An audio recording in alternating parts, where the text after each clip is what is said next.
Good evening, everybody. Happy New Year and welcome to East Devon District Council's Cabinet meeting for the 7th of January 2026. I'll be chairing Councillor Paul Arnott, and welcome to the thousands of you watching online via live streaming. We'll start the meeting now by asking Amanda to do a roll call of committee members here present, and committee, please declare any interest as we go through the roll. Amanda, please. Thank you, Chair. Starting with yourself, Councillor Arnott. Yes, present, and at agenda item 13, devolution and local government reorganisation, I have a dispensation from both councils to take part in debate at both councils. However, just to err on the safe side, I have asked, so declaring that as an interest, the Vice Chair kindly to chair that item. Thank you. Thank you. Councillor Loudon. Present and no declarations. Thank you, Amanda. Councillor Hawkins. Present and no declarations. Councillor Hayward. Present and, like Councillor Arnott, a declaration for item 13. I'm a Devon County Councillor and I have dispensation from both authorities in that regard. Thank you. Thank you. Councillor Hookway. Present and similar declaration to Councillors Arnott and Hayward, member of Devon County Council for Exmouth and Budley Coastal, and have a dispensation for both councils to speak upon this matter. Thank you.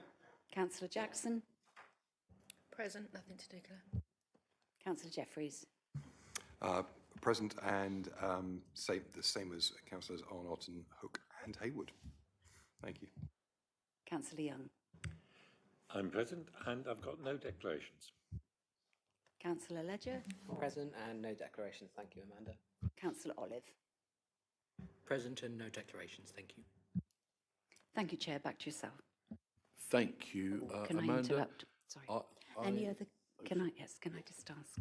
Are there any other councillors in the room that have a declaration, please? No? Okay. Genuinely back to you now, Paul. Lovely, thank you. Thank you very much indeed. No, it's an exciting start to the new year as we all emerge from our various illnesses. So agenda item 1 of the minutes of the 2 previous meetings of Cabinet on the 26th of November and the 3rd of December 2025. If anybody would like to make any comments around these in terms of amending or changing, please do so by raising your hand. I see no hands raised, in which case I have taken this as an indication that all agree the minutes of the previous meetings. Thank you. Agenda item 2, apologies. I note here we have Councillor Ian Barlow and Councillor Colin and Councillor Jenny Brown. And yes, please, over to you. Councillor Dan Wilson from Exmouth. Lovely. Thank you very much indeed. I've got Councillor Rickson and Councillor Fernley to offer. Anybody else? Yes, Councillor Brian Bailey again, please. Oh, yes, that's worrying, very worrying. Councillor Olive, please. Councillor Matt Hall. Councillor Hayward. Councillor Bethany Collins. Yes. Lovely. Thank you very much. Anybody else? No, very good. Agenda item 3, declarations of interest. These has already been done during our roll call. Agenda item 4, public speaking. We have no public speakers tonight. Agenda item 5, matters of urgency. We have one late item, not perhaps urgent, but it's late at item 13, devolution and local government reorganisation. Agenda item 6, confidential or exempt items. We do have one item to be dealt with in this way. Agenda item 16, which is to do with minutes of the Housing Review Board of the 13th of November 2025. Which is covered by agenda item 7, which, as I've just said, will be part B. Agenda item 8, we have the minutes of the Recycling and Waste Partnership Board held on the 12th of November 2025. Any particular recommendations on this item, or can we agree to move forward? Thank you, we move forward. Agenda item 9, minutes of the Poverty Working Panel on the 24th of November 2025. Same question applies, please, members. Thank you very much. We move forward. Agenda item 10, we do have a recommendation. These are the minutes of the Arts and Culture Forum held on the 26th of November 2025. And there is a recommendation to Cabinet, which you can find on page 31, under minute 8, the East Devon Cultural Strategy Progress and Budget Request. Now, we'll take that later under item 12, which you'll all know is about our draft revenue and capital budgets for 26-27. There was two recommendations, I think one we were taking here. In which case there is another recommendation. Be glad if some... Nick, please. Councillor Yes, Hook. minute 9, Chair, the Thelma Hulbert Gallery update. A recommendation that Cabinet noted support a funding bid to the Arts Council to support the Thelma Hulbert Gallery. And there are a number of bullet points there. So. Excellent. Thank you, Councillor Hook, when we wish them good fortune with that bid. So we now move on to agenda item 11, the council tax base for 2026-2027. Do we not need to do something with it? Do we need to vote for those? So we vote on the one the portfolio holder has mentioned, and the other one we will pick up within the... That's what I think. So actually we don't vote on minute 8 because that's coming up. A minute 9 is not a recommendation, is it? Isn't it for us to note? Is it? Okay. All right. Thank you. In which case, Cabinet, are you happy to go to the vote on that now? All those in favour, please. Thank you very much. Thank you. Good. Now we go on to agenda item 11, the council tax base 26-27, pages 64-68, presented by Libby Jarrett, our Assistant Director for Revenues, Benefits and Customer Services. Libby, please. Hi, good evening, everyone. So this report introduces the tax base for 26-27, which is a statutory requirement and a key component of the council's budget setting process. Just to highlight a few points, the tax base has overall increased on the current year by 590.94 Band D equivalents. New properties on the valuation list has increased by 686. That's a reduction on the previous year where it was 740. So less growth we're seeing in terms of new properties. The recommendation is to approve the tax base for 26-27 of 65,733.46 Band D equivalents as set out in recommendation 1, and recommendation 2 is to approve the amount for each parish as set out in section 3 of the report, which breaks down the Band D equivalents by parish, and I'm happy to answer any questions that members have. Thank you very much for that, Libby. Any members from outside of Cabinet first, please? Any questions or comments? No? So coming inside of Cabinet, please. Would anybody like to make any comments on Libby's report? Yeah, Councillor Loudon, please. It may be a silly question, Libby, but you talk about 65,733.46. I'm just intrigued. I'm going to make a fool of myself by asking about the 0.46. It's a formula that we have to use as set out in legislation, and it's we're doing it to 2 decimal places. So it just means that all the parishes are getting the benefit of that proportion of that band. Excellent level of, and every penny counts. So look after the pennies and all that. So we, yes, Councillor Hayward, please. Thank you. I mean, to come back to Councillor Loudon's point, if you, within the report, if you look at Farway, if you can find the 0.7 of a property in Farway, please do let me know. I suppose the only observation I'll make, and this is, it's not really a question to Libby, it's just, well, it is really. Obviously, in my day job, I every year look at these figures and work out my own. And this is the first year I've noticed that more parishes have gone down than have gone up. And normally there is a trend with development and everything else for it to go up.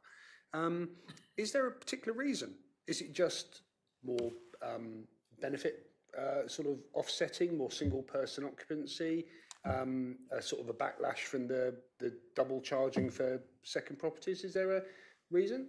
anything that you can, because I appreciate there are some, some towns where it's noticeably gone up, and I think they've mopped up the lion's share of the increase, but obviously then there's a netting off as well. Thank you. Yeah, no, thank you. No, that is a really good point. We have seen more volatility in the tax base this year, and that is primarily to do with the movement in second home and empty homes premiums. We actually were a bit surprised ourselves, so we actually undertook quite a lot of in-depth work to see and go right back to the raw data and look in to see whether that was movement. And unfortunately, it is, it is an estimate. You're looking at it at a point in time, and a lot of what we will see over time is how that moves. And of course, the overall figures around second home premiums have come down from the previous year, but we'd anticipated that. But it's that movement between parishes, so that's where you're seeing that volatility, which never used to be to that level. You did start to see it a bit when council tax reduction was moved from a statutory scheme, and it was reflected in the tax base, that would then be impacted by those claiming discounts or reductions around means tested. But now when you add on those premiums, we are now seeing that the volatility, which is being at parish level. Okay. Thank you, Councillor Hayward. Thank you, Libby. With no further people wishing to speak, I'll propose from the Chair the two recommendations that Cabinet agree the approval of the tax base for 26-27 at £65,733.46 B&D equivalent properties, and two, that Cabinet agrees the amount for each parish as detailed under section 3 of this report. Can we go to a vote, please? All those in favour? Thank you, and that's unanimous. Thank you very much for that. Thank you, Libby. We've now got a bit of excitement. I believe we have a PowerPoint presentation under item 12. Okay. So I think I'm coming to Mr. Davey first, and then throwing to the portfolio holder, Councillor Hawkins. So this is agenda item 12, the draft revenue and capital budgets for 26-27. Simon, please.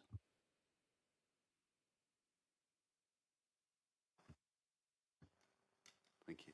I thought I would do a PowerPoint basically just to make sure I pulled out the main elements of the report and I didn't forget anything important. So I'll be doing some of the slides. Sam will be covering some of the slides as well, the finance portfolio holder, and then back to myself again to finalise. So just a reminder of process. These aren't very snazzy slides, as you could probably see. But just remember, so tonight you've got the draft revenue and capital budget to consider. Hopefully you will approve that initially in principle for tonight. Then that goes over to overview and scrutiny. We meet on the 14th of January and consider the draft budget along with directorate plans. They will also make the recommendations back then to Cabinet on the 4th of February. The Housing Review Board do the same, undertake the same function in terms of the budgets that relate to our housing landlord function.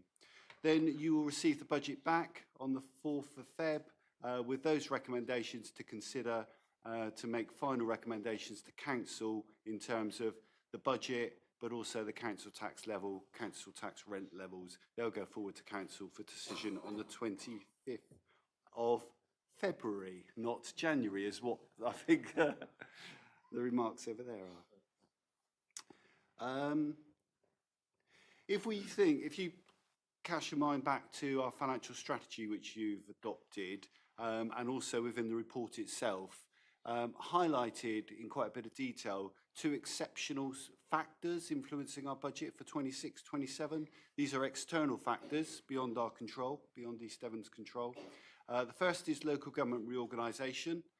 So in theory, in terms of the government timetable, setting the 26-27 budget and then the 27-28 budget will be the last two budgets of this authority. So it's bearing that in mind in terms of when we set our financial strategy. And also as another significant factor that members have been aware about in terms of the risk of this happening, but new formula in terms of government funding coming in from 26-27. So the Fairer Funding Review has now taken place, is reflected in the local government finance settlement, and that is affecting our budget significantly for 26-27.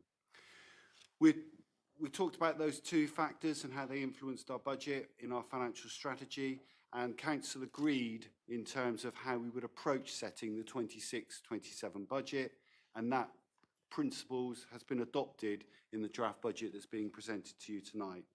So the first element was around the use of reserves. So the Council has set aside specific reserves in terms of the risk of significant reduction in government funding. We're now utilising those, and government are expecting authorities to use their reserves. In several communications and in meetings with the government, they are expecting those authorities that have done particularly well in previous years, particularly around business rate growth, that they will have reserves that they can utilise now. So this is a new concept for me in terms of balancing budget from reserves, but we'll be with a number of authorities doing the same in this position. The next one is a bit of a technicality in terms of being able to use capital receipts to fund revenue expenditure. We're allowed to do that under legislation for particular circumstances, and our LATCO, setting up the LATCO, the mobilisation costs fit that category. So in terms of 955,000 that we were going to meet the current financial year, but also next year, we can use a capital receipt to help fund that. And then the balancing figure, if you like, that we said we would look to is savings.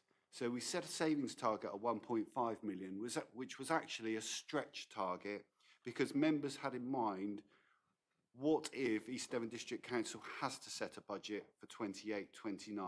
There would be a financial cliff edge if we used up all our reserves that got to 28-29 and actually new authority wasn't in place at that stage. East Devon had to set the budget in order to mitigate a significant reduction in services to balance the budget for that year. The financial strategy has smoothed that out by leaving us some balances available for that particular year to help us with that budget. So that was the financial strategy, and that's what you adopted, and that's what has actually come forward now in the detailed budget being presented. So in terms of the general fund itself, the budget, over to my portfolio holder. Thank you, Simon.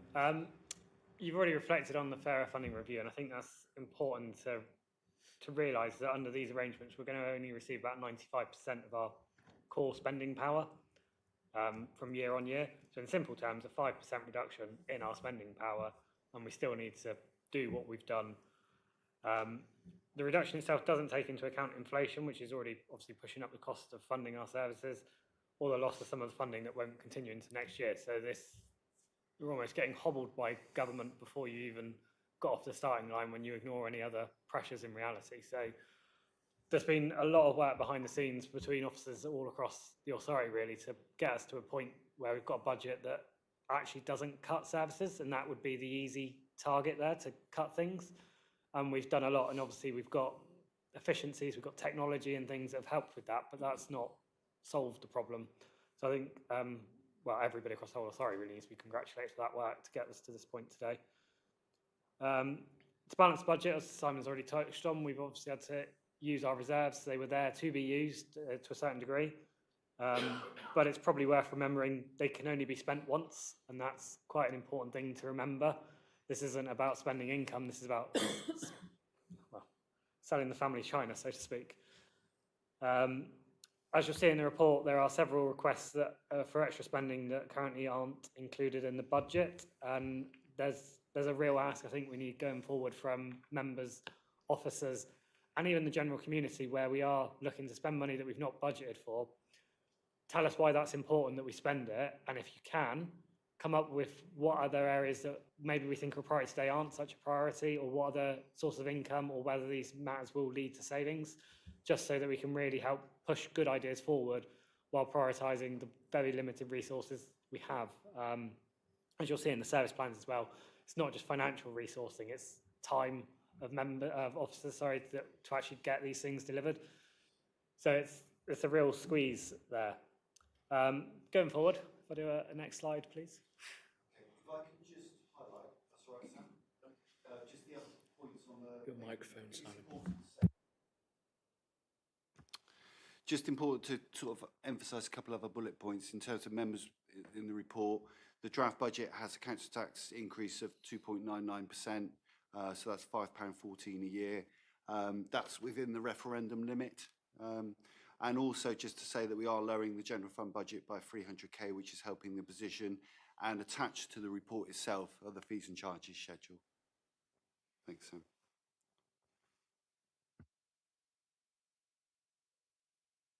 Better double check the slide now, check I cover everything that's...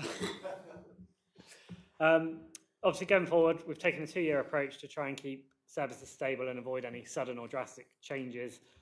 As we talked about, some reserves this year, just under £1 million, will leave us with a smaller but still responsible level of reserves going forward.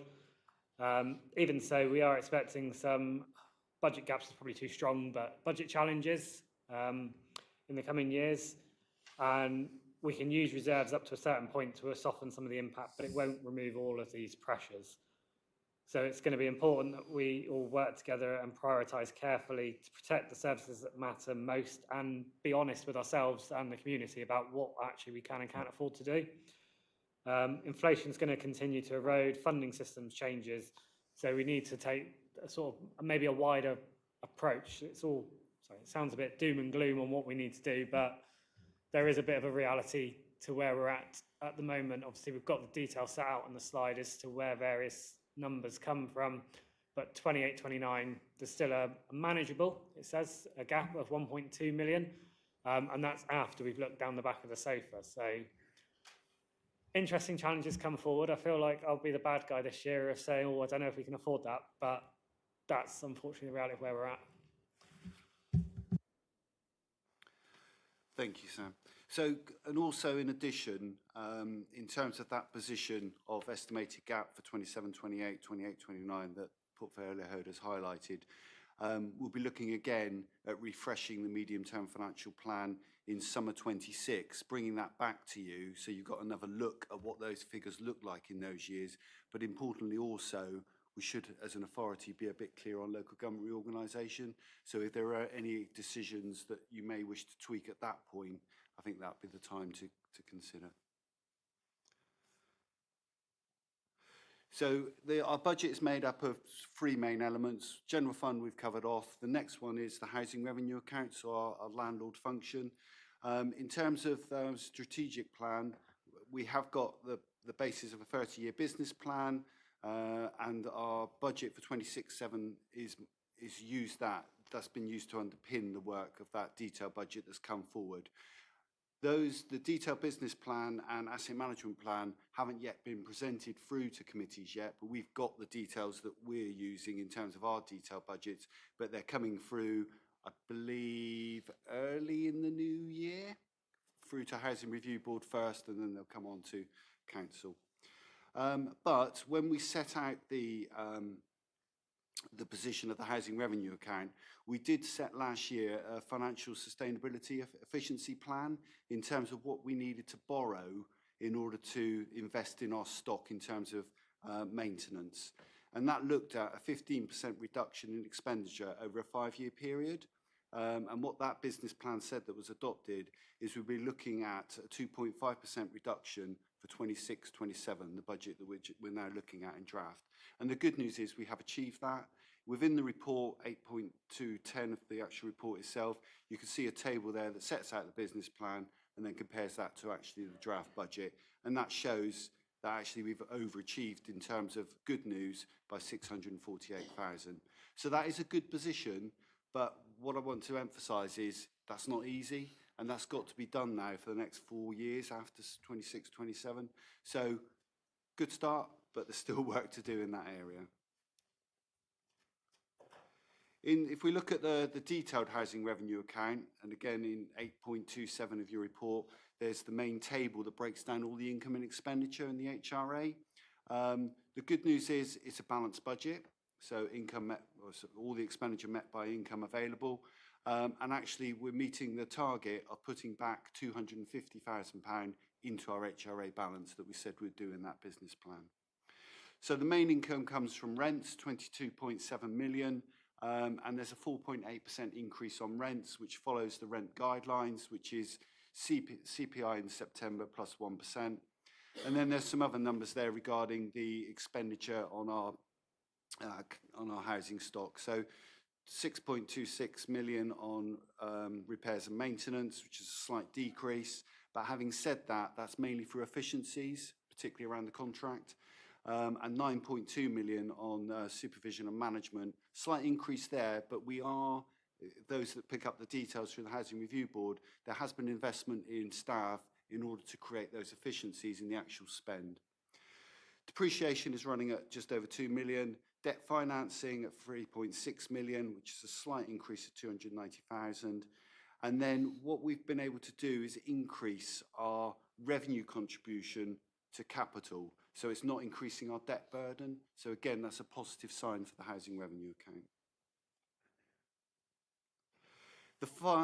Also within the housing revenue account, in terms of capital programs, quite a substantial program there that you can see in detail, and that's on 8.31 of the actual report itself, and it goes through in quite a bit of detail about what we're planning to spend that 13.2 million on within the housing revenue account. That will add to our borrowing of 9.6 million, but that has been factored into those revenue numbers that you've seen. In addition, the report talks about 5 million being included for the build and buy plan, which again, members have approved the principles behind that. It's now within the budget. And then the final part of our budget is the overall capital programme for the council. 4.6 of your report shows you a summary table. The capital programme's net expenditure of 11.8 million, which after taking various funding streams, government grants, etc., leaves you with 7.9 million to fund. Slightly confusing in that the HRA is going to be paying 9.6 million, and the general fund actually for 26-27 is in a slightly positive position regarding funding because we've been forward funding on a couple big schemes, if you like. So that's why those numbers look a bit strange, but the general fund is in a good position regarding borrowing for capital. And then the final point to make, in terms of when you look at the budget book, which is attached to the report itself, you've got the capital programme in the back of that. That goes through every scheme that's been approved or being recommended for approval, and that follows the recommendations from the budget setting capital allocation panel, BSCAP. So those recommendations that come through from that panel, been to Cabinet, and now in your detailed budgets. That's a quick run through of the main elements of the budget. Happy to take any questions. Excellent, thank you, Simon, very much. So coming to outside of Cabinet first, for any questions, please. Councillor Goodman. Mike, please. Thank you. Thank you. Thank you for that presentation. I just got a couple of points, because obviously when it comes to overview scrutiny, we will look at it in more detail.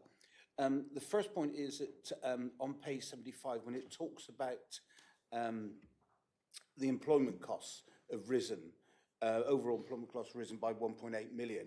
But then when you add the 489,000 on from reduced pension contribution, it looks as if this has increased by something like 2.3 million. Is there a reason why employment costs have gone up so much? The second point is on page 77, when you quite rightly say you've not factored in the Malcolm Town expenditure, and your thoughts that the government may look at this. If they don't, what is our alternative? Because it's a sizable sum of money that we're not setting aside. And can I also compliment you on the fees? And I know it was the Chief Executive that spoke about this at the last meeting in January about having fees go up by inflation. I really think this is a real step forward. And the fact that car park charges are not gone up, unlike other areas, other areas in Devon, I think is really the right thing to do. The only comment I would have is when you say inflation, is the inflation 2% or 3% when you base these figures? Other than that, I thought you presented a good report there. Thank you. Thank you. So in answer to your question, in terms of, if you think of the overall bill, in terms of our, sorry, it's on, I think it's on. In terms of our budgets, the salaries is a significant element, probably getting on for something like 70, 75% of expenditure. So a small percentage will add to the numbers as you're inferring. What's been allowed is 3%. What we've done is give service lines 2%, and we've held an extra 1% in a central budget. So it's just a way of us controlling that. So that's probably why you might be picking up slightly different figures. I think you've highlighted, Councillor, a risk in terms of Malcolm. So at the moment we are in negotiations and discussions. I think we've moved forward a little bit more from when this report has been written, but we've got nothing in writing as yet. So we are banking, or hoping is probably the wrong word, we are calculating that there will be some money that we can take over into the beginning of 26-27, but there is a risk at the moment. This budget doesn't have resources in for 26-27. There's a lot of work, as members can appreciate, happening at the moment that will come to an end in terms of resource availability at that point. So over the next month or so, that's something we'll have to monitor really carefully, and it may be that we have to bring back another report. But from your Section 151 officer point of view, those sort of sums, 2 million, are not within the ballpark of what this district council can afford. So there has to be other ways of funding it, and we're looking at those ways at the moment. There was a third question, Councillor. Fees. A comment, wasn't it? Yeah. Okay. Thank you, Simon. Thank you, Mike, very much for those points. Councillor Barrett, please. Thank you, Chair. I mean, it's certainly laudable that the HRA is able to, or the HRA is able to reduce its costs year on year, and that was certainly something that was targeted. My question is, there are, many ways to skin a cat. I noticed that we're putting the maximum rent increase through that's permissible by law, I believe 4.99%. Is there any other propensity to increase rents for tenants or tenancies where historically they have been undercharged and we are not currently at the maximum level? That is one question. And if I can just add a second question, in Appendix 1, which is, I believe it's unbudgeted items, special items that aren't covered by the balanced budget. There is an item at number 7, I think, which is the LATCO client-side manager, 60-odd thousand pounds. Surely that belongs to LATCO within their budget. I don't believe, surely they would have a separate budget to EDEC as a separate limited entity, and therefore why is it being included in this budget discussion? Thank you. Thank you, Chris. Simon, please. Thank you. If I take the LATCO one first, because that's probably the easiest, and I'll look to my friend to make sure I'm correct on the first question. So it's a client-side cost, so it is the local authorities' cost that we're looking at. It's someone to manage the contract, someone representing the authority, so we're seeing that as our cost. It sounds like... Might as well get Thank you, thrashing one at a time, Simon. Go on, Thanks. Chris, yeah. So if that's the case, surely we had a client-side manager to manage the sewers contract. In that case, why have we got an over and above requirement in this special interest section? Thank you. That's correct. So how the structure's been set up at the moment is those particular officers are moving across into the LATCO. The full manager's post is vacant, and part of it's being used for what's being transferred into the LATCO. But I think there is some extra work to do in this area, and I think it's right to question whether this is the easy answer is the wrong thing to say. But is there more that could be done in order to reduce that cost? I think that's a sensible question. The rent question, I think there is latitude, but I think you have to apply for government dispensation in order to not follow the rent guidelines. But I'll pass over to Andy, who will probably know the answer completely. Thank you. Thanks, Simon. Yeah, so the standard answer is basically no. So the government rent standard sets out the annual increase that we can charge. If we've chosen at one point in the past to do a lower increase, then we've ultimately passed by that opportunity. there are some exceptions within that, like so there may be some special dispensation with certain tenures that are outside of that rent statement. We don't standard. We don't have any of those tenures at the local authority, but also our rent targets are balanced when a new tenant comes in. So if a property's target rent is higher than the current charged rent, obviously if someone leaves and a new tenant moves in, then we've got an opportunity then to reset that equilibrium. Thanks, Andy. Does anybody else like to comment? May I just ask a question then myself, which is relating to those extra items? And obviously we know that this will, if we approve to push these forward to Mike and Anne's committee in the next few weeks, we'll want them to consider these. I should just say, I forgot to thank Councillor Goodman earlier. Thank you very much for the meeting that you set up to talk about Cliffs Meadow the other day. Oh, it was excellent, and we're really grateful as Cabinet that you've taken that forward as a piece of work for scrutiny, so thank you for that. I should have said that earlier, forgive me. So, I mean, that said, looking at these £360,000 worth of unbudgeted extras so far, they seem to me to be very well supported by the reports that were given to ELT in order for them to qualify to come into this report. But Simon, I suppose what I'd like to ask you is the 360,000, in a sense, the choice would be if the council pushes ahead with those, is something that can't then sit in reserves, isn't it? Is that the kind of quid pro quo there? That's correct, Leader. So we're taking from reserves at the moment, just under 900,000 to balance the budget. Anything you add in will have to come from reserves unless something of expenditure that's in the budget is a recommendation to come out. So at the moment, anything added will come from reserves. The impact of that will be the implications going forward as the portfolio head for finance laid out in terms of future years. The use of those reserves are helping to smooth down the amount of savings to be found. That would increase that difficulty going forward. Thank you, Simon, very much. Cabinet, I can't see anybody wanting to speak. You can see the recommendation. Or was there somebody, John? Sam put his hand up. Oh, Sam, do you want to come back in? Oh, you go on, please. Sorry, no, I was Simon and Aaron a bit. I think it's probably a request, isn't it, to scrutiny and overview on those extra items to have a look at them. Maybe ask officers as well to have a look and just tease out,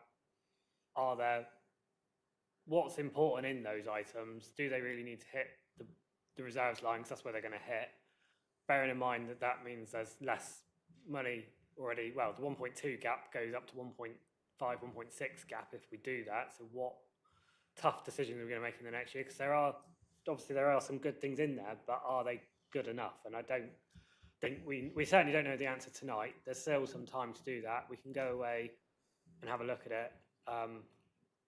And that's obviously the point of the Overview Scrutiny Joint Committee, is to actually tease out some of these points and recommend back to us, and then on to council if this is the right thing to do.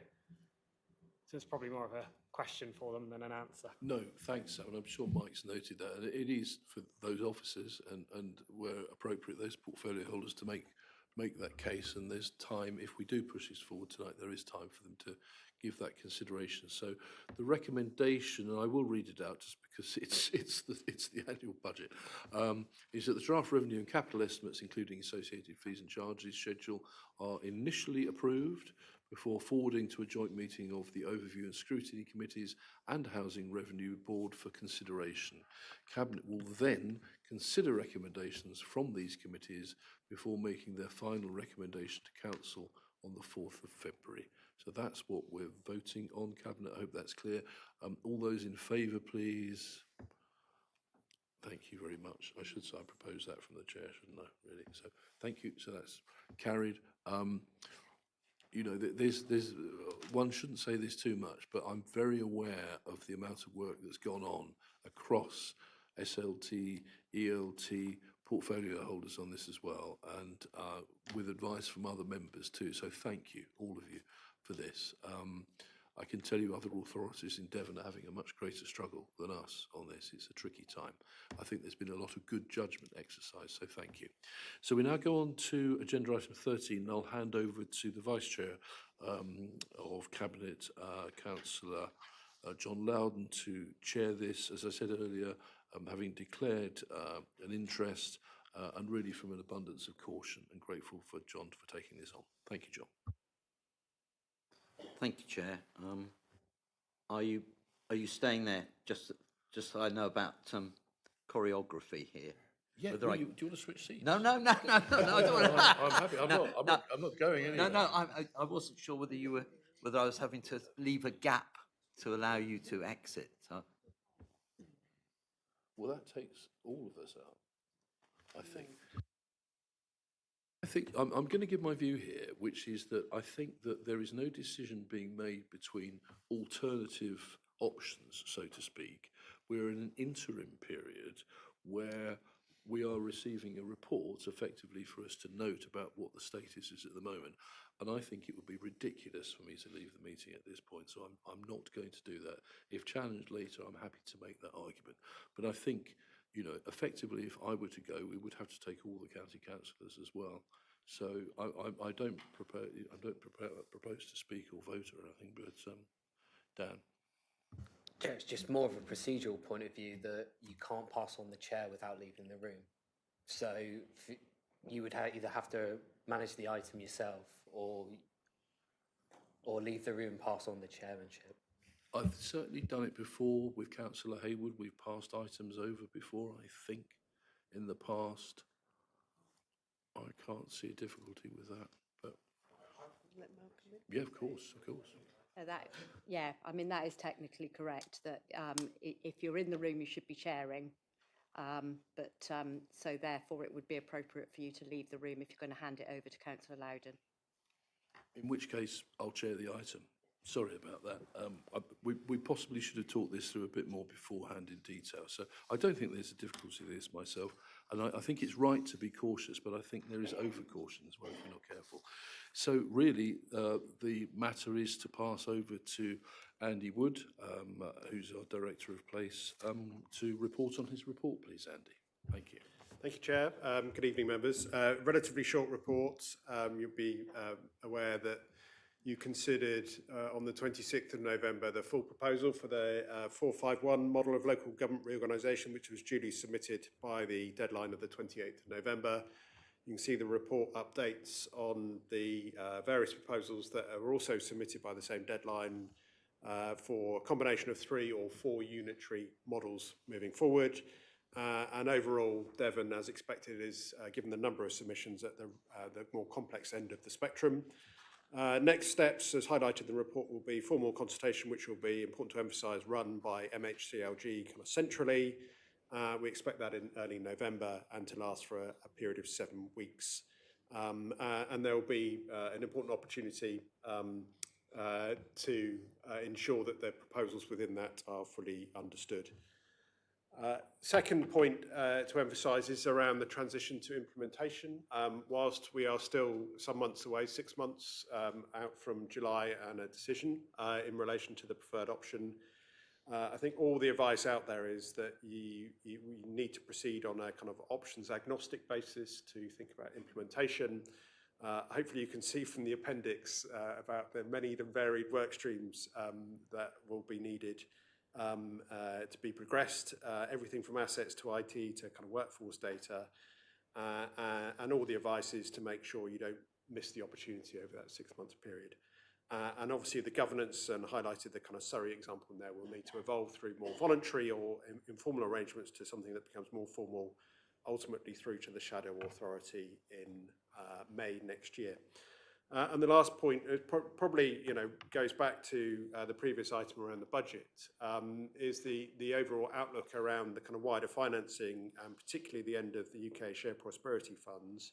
Without a wider devolution deal, it puts Devon generally in a fairly vulnerable position. I think we know that there's a very distinct shift in focus around the fairer funding formula. around, some of the indexes, the criteria that go with that around multiple deprivation, but also pushing things kind of further north and to mayoral combined authorities in particular. And without that, there's a very significant risk that Devon will be left behind. You can see in there that obviously the reference to the letter signed by all the authorities in Devon in July last year, expressing the appetite to move forward with those devolution negotiations, the update in there around Cornwall, and potentially, the signal that there will be a separate devolution deal for Cornwall, but still the necessity to work up something in partnership across Devon, including with Plymouth and obviously Torbay, and the vehicle, the platform that the current combined authority presents to be able to do that, but also a potential transition ultimately to a mayoral strategic authority arrangement. And hopefully, Chair, the recommendations respect that. I'm not sure whether Councillor Loudon, you wanted to comment as well, because I'm conscious you've been leading all the work around LGR as well. Do you want to come in at this stage, John? Please. Please do, thank you. Thank you, Andy, and I think you're too modest. I think you've been carrying the burden, as we know.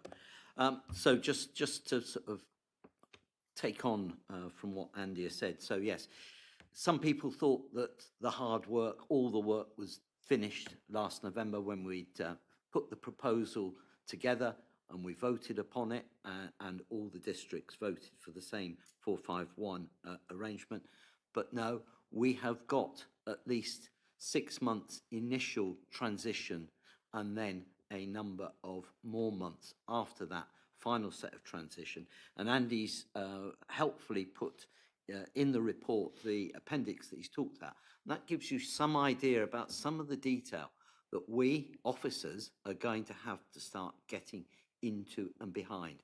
So our distraction from local government reorganisation has not ended. It continues. It will be it will have an impact on business as usual. That is for sure.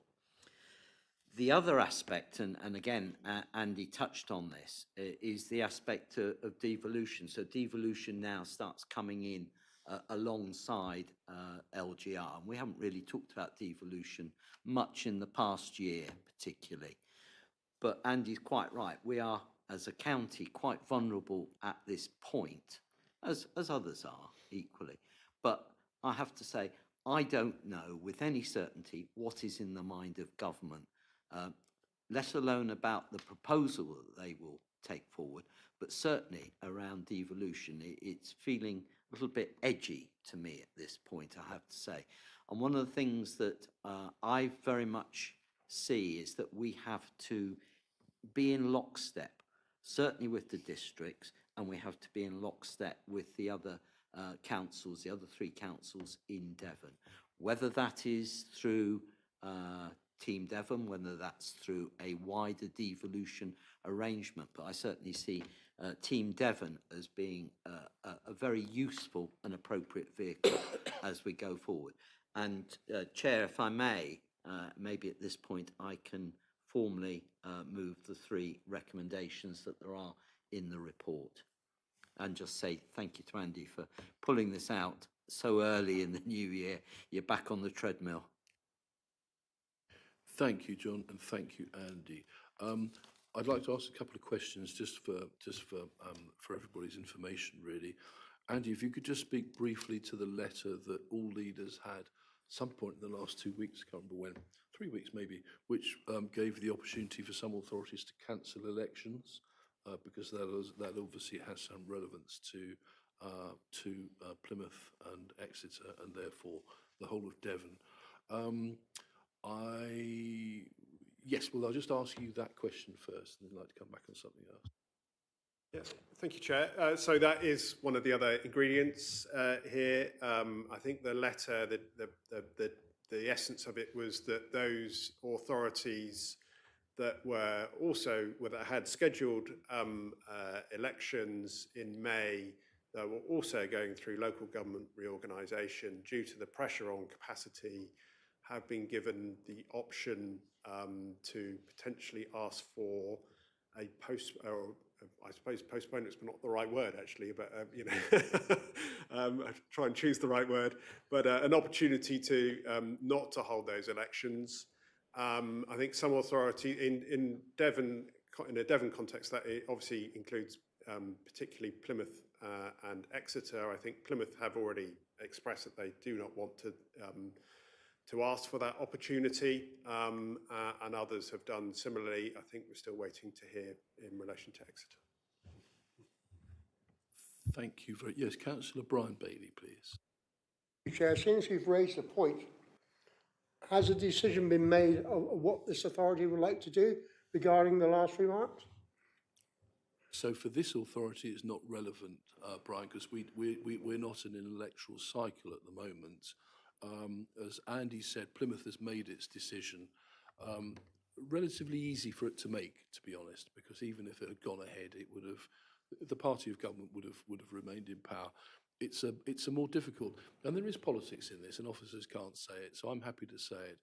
Exeter is prevaricating. It could have made quite a simple, short, smart decision about this before Christmas, but it's delayed.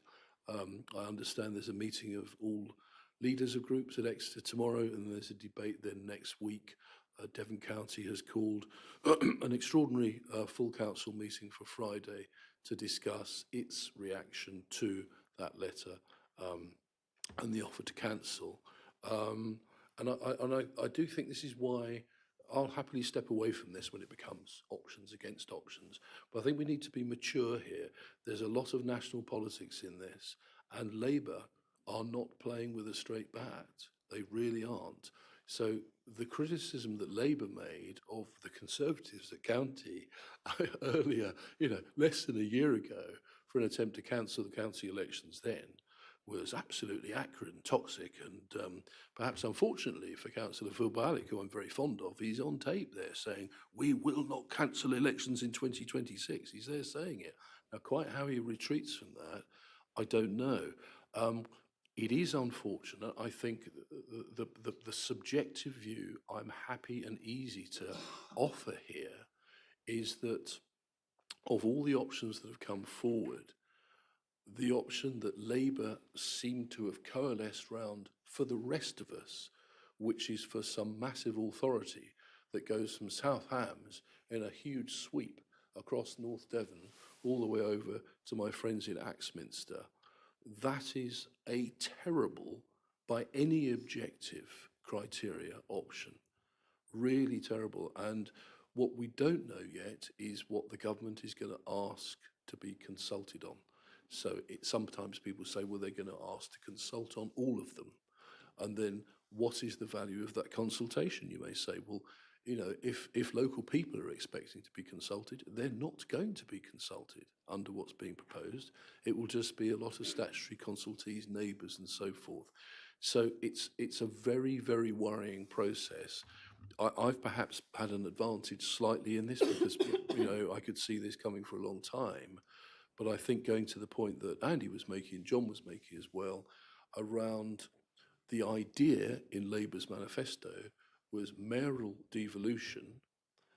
They didn't have LGR in it. They've now gone hell for leather for LGR, and suddenly the mayoral part is falling away. So this is something, I'm sure there's so much competence amongst members in this council and officers to make the political arguments on that when they need to come. But they're going to be political arguments, I'm afraid. And I think this council, as you know, it's a democratic alliance across independents, Lib Dems, Greens. We don't tend to wear rosettes in this chamber at all. People just get on with it and try to be managerial. But I think we're getting to a point, not quite yet, we're getting to a point where there may be some very tough discussions to be had with the government. But that's to come. So, yes. Question. Well, you seem on a roll, which is great. When it comes to 27, would that option be available for us?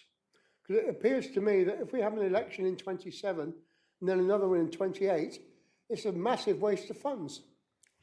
That might be one possibly, as I understand it, Andy, I think this is correct, is that at the moment the government is offering an option, a sort of discretion to many councils across the country to cancel.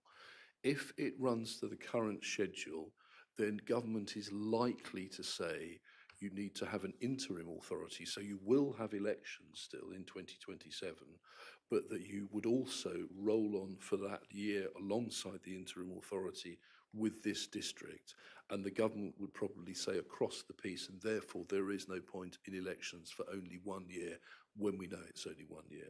I think that's the right reading there, isn't it, Andy? Very much.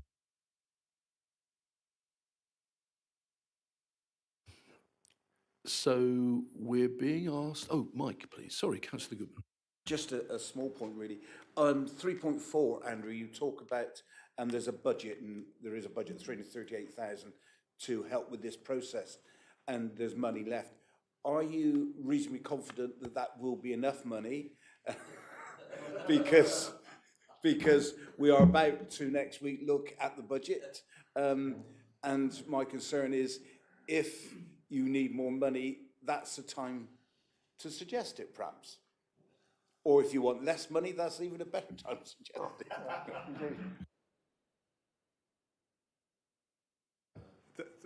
Thank you, Chair. It's a very good question, and I'm smiling at Simon because it's a discussion we had because there are some, I think, it's the magnitude and the complexity of the work makes it slightly difficult to quantify. I think the reasonable position is that there's enough headroom within the current budget to manage what we think will be a reasonable expectation or call on that budget, and hence there's not an additional ask at the moment. Equally, I don't think there's any kind of freeing up of that kind of headroom currently either.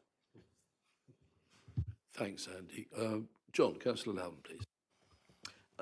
That was an interesting intervention from Councillor Goodman, and I interpret it, Mike, in a way that the Chair of Scrutiny would be look quite favourable if we were to need to come back to extract more money. So I'm grateful for the support. Very good. Well, make sure that's in the minutes, Mike, this time. I'd just like to ask another question, really, of Andy, or even perhaps of Tracy, just around the role of Team Devon, because not every, as it was, and then it went into a sort of, it abated, didn't it, for 5 or 6 months while all this is happening. But there's an idea to try and, restore it. Yeah.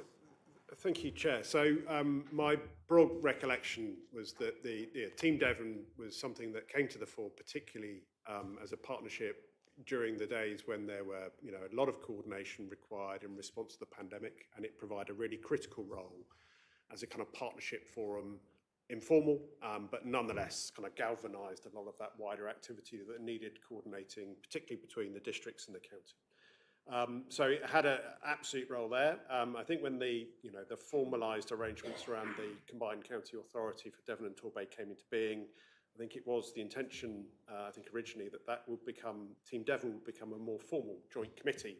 And I suppose I look at Councillor Young because the good example we've had for a number of years now is the Habitat Regulations Joint Committee. And the critical point behind that is it's a statutory committee and it's able to take collective and binding decisions.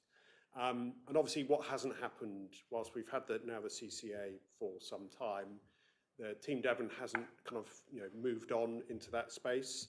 But given all the discussions, hopefully captured in the report around where devolution might go and the criticality of moving to an evolved kind of arrangement above and beyond the current CCA kind of foundational status, obviously Team Devon does provide that forum to potentially move forward, and obviously the districts need to play a fulsome part within that. Thank you.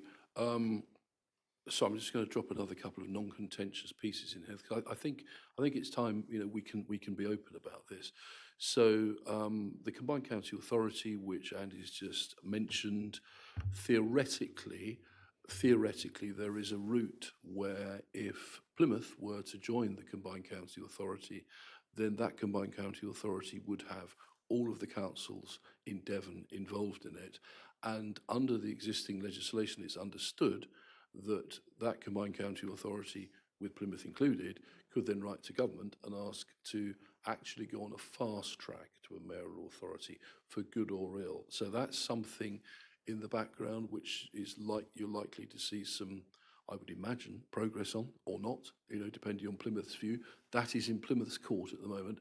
I think the second thing I'd want to add is that for Team Devon, Tracy and I were at a meeting of the Devon Districts Forum before Christmas. All of the district leaders are passionate to get it going again. They feel it is happy as it is.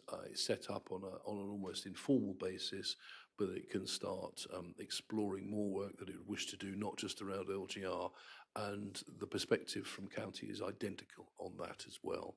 And so, as Andy's got in the report, the question would be, does that Team Devon begin to invite Torbay and Plymouth in as it moves along, either on an ad hoc basis or on a permanent basis?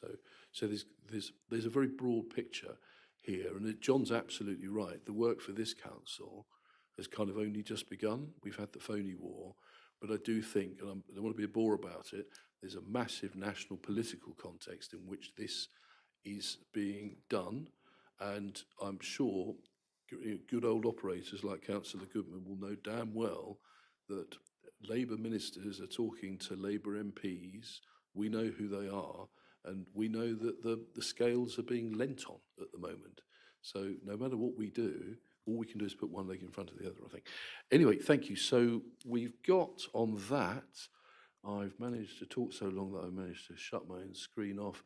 I think we have a recommendation to note and to further to the letter of the 25th of July, blah, blah, blah, blah, blah, reinvigorate Team Devon and receive further reports, which of course, primarily with John involved in those as the proposals involved and key stages are reached.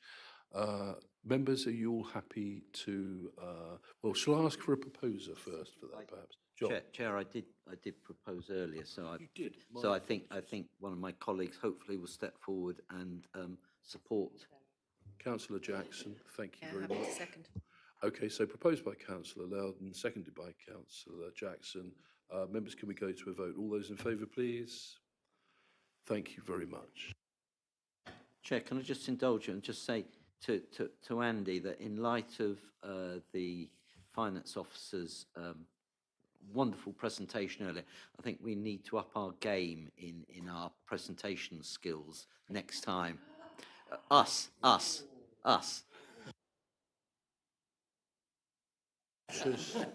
Just what you want a PowerPoint off between Andy and Simon. I know where my money is. There you go. Right, so members, thank you for that. We now go to agenda item 14, the forward plan, pages 128 to 138.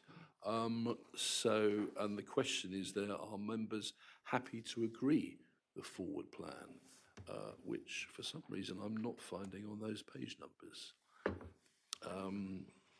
But it'll be, there it is. Okay, so that's that. Yep. Yep. Okay. So members, any comments on the forward plan from outside of Cabinet, inside of Cabinet? Oh, Mike, please. Councillor Goodman, thank you. Just a small point, or it could be a big point. There's an awful lot on there, and it's got to be done, if I read this right, by, is it April?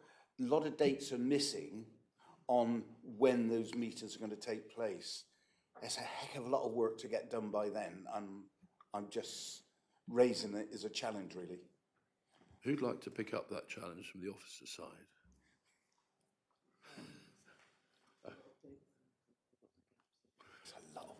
It's probably Mel, but she's a bit hard of hearing tonight, so.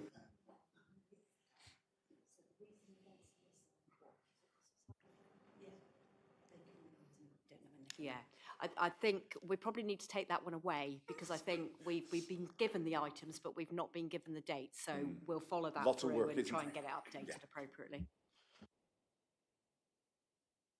Okay, thank you, members. So in which case, I think we need to take, do we take a vote on that, Mel? We don't. Okay, so we're just noting that. Thank you very much indeed for that. So now we go over to this bit where I do hand over to the Vice Chair without leaving the room. This brings the public section of our meeting to an end. Thank you everyone for taking part. I would now ask the Vice Chair to formally move us into a private session, please? As Vice Chair, I move the following, that under Section 100A(4) of the Local Government Act 1972, the public, including the press, be excluded from the meeting as exempt information of the description set out on the agenda is likely to be disclosed, and on balance, the public interest is in discussing this item in private session, in other words, in